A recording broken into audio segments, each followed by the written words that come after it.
नमस्कार। पहला प्रश्न है, हाल ही में किस देश ने ईरान के परमाणु स्थलों और मिसाइल कारखानों को नष्ट करने के लिए ऑपरेशन राइजिंग लायन शुरू किया है?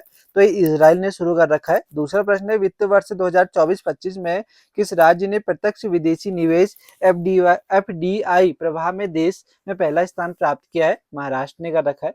तीसरा प्रश्न है, हाल ही में किस राज्य के मुख्यमंत्री द्वारा विक्रम लॉक कैनाल बैंक सौर ऊर्जा परियोजना का उद्घाटन किया गया है? तो बिहार में करा गया है।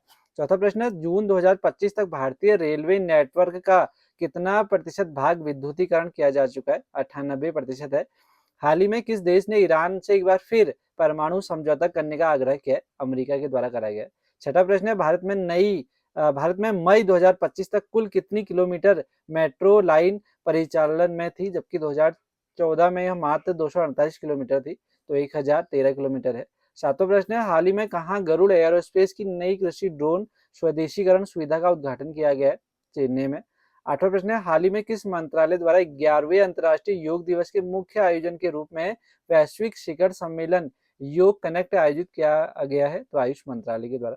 नौवां प्रश्न है, वर्ष 2025 तक उड़ान योजना के अंतर्गत कितने यात्री किफायती क्षेत्रीय हवाई यात्रा से लाभान्वित हुए?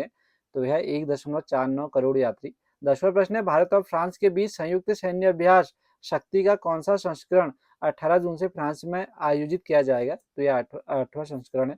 11वां प्रश्न है, सरकार की एक रिपोर्ट के अनुसार भारत का डेयरी क्षेत्र कितने करोड़ से अधिक व्यक्तियों को रोजगार प्रदान करता है? 8 करोड़ है। भारत सरकार ने किस वर्ष तक देश में नक्सलवाद को पूरी तरह समाप्त करने का लक्ष्य निर्धारित किया है? तो 31 मार्च 2026 तक है। विगत 11 वर्षों में 2014 से 25 में भारत ने राष्ट्रीय राजमार्ग नेटवर्क में कितने किलोमीटर का विस्तार किया है? तो 54,917 किलोमीटर का। 14वां प्रश्न है, किसान क्रेडिट कार्ड के तहत किसानों को अब कितने लाख करोड़ का ऋण प्रदान किया गया है? 10 लाख करोड़ रुपए।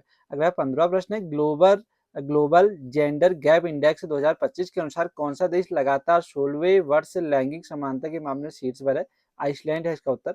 आज के स्टैटिक जी के 5 प्रश्न देखेंगे। भारतीय संविधान का कौन सा अनुच्छेद वाक और अभिव्यक्ति की स्वतंत्रता से संबंधित है? तो अनुच्छेद 19 है। गुग्गा नृत्य भारत के किस राज्य में पुरुषों द्वारा किया जाता है? हरियाणा है इसका उत्तर। हेमंत ऋतु का मौसम किस महीने में आता है? नवंबर और दिसंबर है। शैक्षणिक सुधारों से संबंधित सरकारी पहलें कौन सी है? सर्व शिक्षा अभियान, प्रज्ञाता, मध्याह्न भोजन योजना, ये सभी हैं।